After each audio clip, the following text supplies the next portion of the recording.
मेरी कंडीशन के मामले में आपको बता दिया है। मैंने 3 पराक्रम में भाग लिया है। Operation success Jammu and Kashmir, जो आतंकवादियों के साथ मुठभेड़ रहती है, और उसके बाद मैंने कारगिल वार लड़ा है 99 का, जिसमें हमारी रेजिमेंट ने 10,000 गोले फायर किए थे। 1889 light regiment Kargil, 12 gallantry award मिले थे। कारगिल लिखने का सौभाग्य मिला। आज मेरी बटालियन का नाम इतिहास के स्वर्ण अक्षरों में लिखा गया है। जिस तरह मुझे चोट लगी थी, तो जब मैं भी बिल्कुल असमझ में था कि मेरे साथ ही क्यों हुआ, अभी क्यों हुआ। और एक दिन कोई भी मुझसे पूछा था, मेरी आंखों में आंसू आ जाते थे।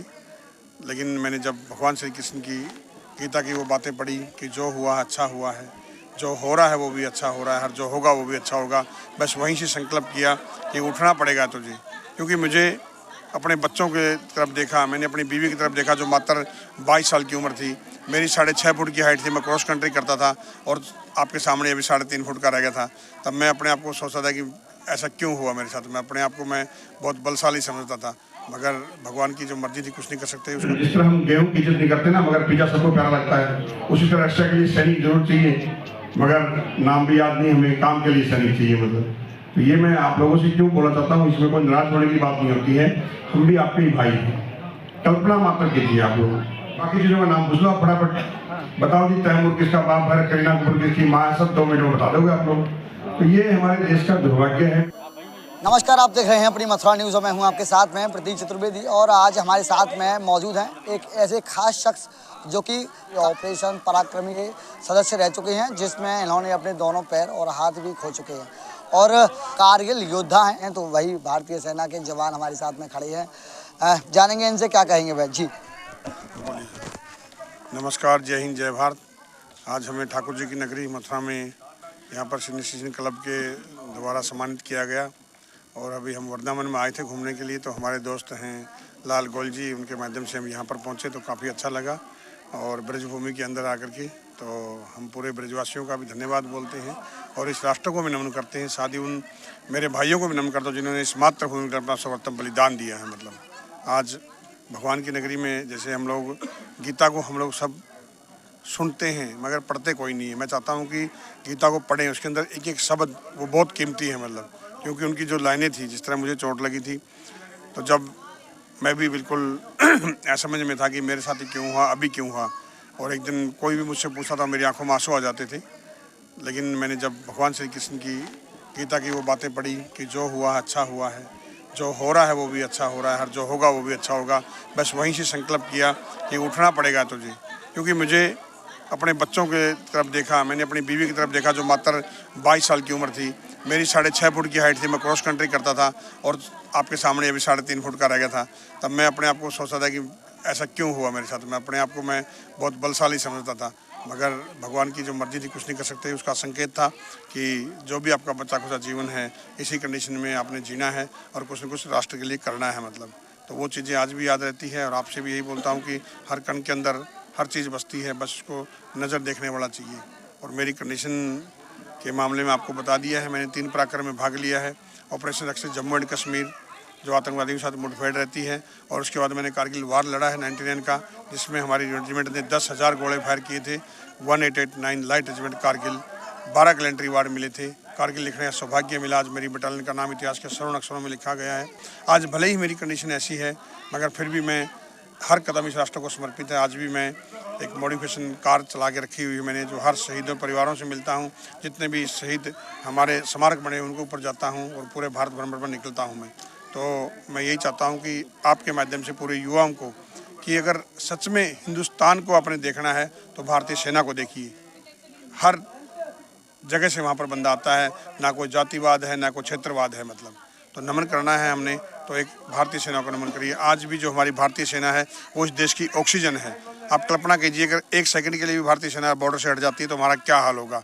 मगर आज हम जो भी कार्य करें, मैं सभी से अनुरोध करता हूं कि अपना चंद सेकंड भी निकाल करके राष्ट्र के प्रति, आप जिस भी बिजनेस में काम कर रहे हो, आप राष्ट्र के बारे में जरूर सोचें। अपना हित जितना भी सोचोगे उतना ही बेकार होगा। भगवान श्री कृष्ण ने भी दूसरों का हित किया, तो आज उनकी हम पूजा कर रहे हैं। तो आप भी सोचिए कि हम भी किसी के लिए किए। जैसे मुझे लगा लीजिए, मैं भी घर पर बैठ सकता हूँ, मगर नहीं, जो हमने कसम खाई थी और जो वर्दी पहनी थी, वर्दी नहीं, इसके पीछे हमारा बलिदान लगा हुआ। ये वर्दी नहीं, हमारी अंदर आत्मा है। मतलब हर आदमी को ये सौभाग्य नहीं मिलता है वर्दी पहनने का। हम बहुत किस्मत वाले मानते हैं, और सबसे ज़्यादा किस्मतवान मैं अपने आप को ये मानता हूँ कि इस भारत भूमि पर जन्म हुआ है। बस एक ही सपना है, अगर पुनर्जन्म भी हो तो इस भारत भूमि पर और एक सैनिक के रूप में मैं दोबारा अपनी सेवा दे सकूँ। जय हिंद, जय भारत। जिस प्रकार से आप भारतीय सेना के जाबाज योद्धा रहे और वहीं बात की जाए आपके साथ में जो हादसा हुआ उस विषय में, तो किस प्रकार से हादसा हुआ और क्या कुछ आपको ऐसी अमूल्य चीज़ों से मूल्य चुकाना पड़ा? देखो, ऑपरेशन पराक्रम के दौरान हम अनलोडिंग कर रहे थे, बक्सा फट जाता, मेरा पूरा पेट फट गया था, आंतड़ी वगैरह बाहर थी, मेरा हाथ उड़ गया था, मेरे यहाँ पर लीवर इधर था, आँख के अंदर स्प्लेंडर था, तो ऐसे पकड़ा हुआ था। मैं उठने की कोशिश किया और ये मेरे को 22 साल हो जाएंगे चोट लगी, अभी 23वीं साल स्टार्टिंग हो गई है। यहीं पर 17 नवंबर 2002 को मुझे चोट लगी थी।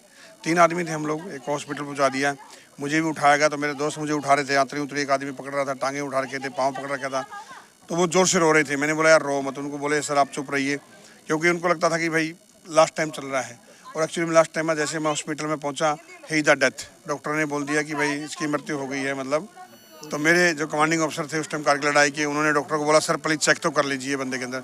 तो उनके बोलने से डॉक्टर ने जब चेक किया मुझे, तो बोले सर इसकी अगर टांगें काट दी जाएँ तो 5% चांसेस है बच सकता है। तो कमांडिंग ऑफिसर ने साइन किया और बोले भगवान भरोसे छोड़ दी। वहाँ मेरे लिए मंदिर खुल गया। जो हमारे धर्मगुरु जी थे वो देहरादून के रहने वाले थे, उन्होंने प्रार्थना शुरू कर दिया और पूरी रात मेरे लिए रामायण और जो भी हम लोग गीता पाठ पढ़ते थे वो पूरा पढ़ते रहे। और यहाँ पर डॉक्टर ने ऑपरेशन कर दिया, पूरी रात ऑपरेशन चला, 17 बोतल मुझे खून की चढ़ा था। और डॉक्टर ने बोला था कि 72 आवर्स का टाइम है, अगर इसको होश आएगा तब बताएंगे। मगर जाको आँखें साइयाँ मार सके ना कोई, 12 घंटे बाद ही मेरी आँखें खुल गई।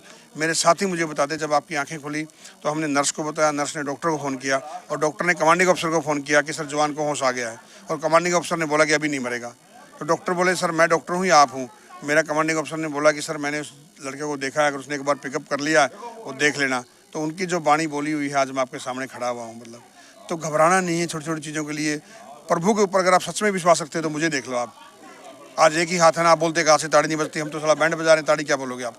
तो कभी भी हौसला नहीं हारना। हम छोटी छोटी चीज़ें लेके बैठ जाते हैं। आजकल के युवा बच्चे हैं, कम नंबर आ जाते हैं तो आत्महत्या को उतार हो जाते हैं। जीवन बहुत बहुमूल्यमान है और भगवान इतने दयालु है हमारे प्रभु ठाकुर जी। अगर आप उससे कुछ भी मांगोगे ना दिल से, तो आपको कोई भी मनोकामना ऐसा नहीं कि जो पूरी ना करे। आज मुझे देख लीजिए, मैं हमेशा से बोलता हूँ सबसे ज़्यादा तो हो इंसान को खुशी होनी चाहिए। मतलब आज जो भगवान ने हमें दिया, मैं नित्य नमन करता हूँ कि जो भी है बस ये शरीर को स्वस्थ रखे और इस राष्ट्र के लिए हमारा पूरा योगदान आखिर तक रहेगा। मैं 2 लाइनें मेरे लिए बोलता हूँ और आज सभी के लिए बोलता हूँ कि खुश रहना खुशी है तुम्हारे लिए, खुश रहना खुशी है तुम्हारे लिए, कोई गम आए तो छोड़ देना हमारे लिए। जय हिंद, जय भारत। वहीं सर बात की जाए आपके द्वारा एक साइकिल में द्वारा एक बड़ा रिकॉर्ड कायम किया गया है, जबकि दोनों पैर ना होने के कारण फिर भी आप साइकिल में एक बड़ा रिकॉर्ड बनाने जा रहे हैं। ट्राई साइकिल चलाई थी और ट्राई साइकिल से मैंने संकल्प किया था कि मतलब भाई जब भी बैसाखियों के सहारे नहीं चलना है।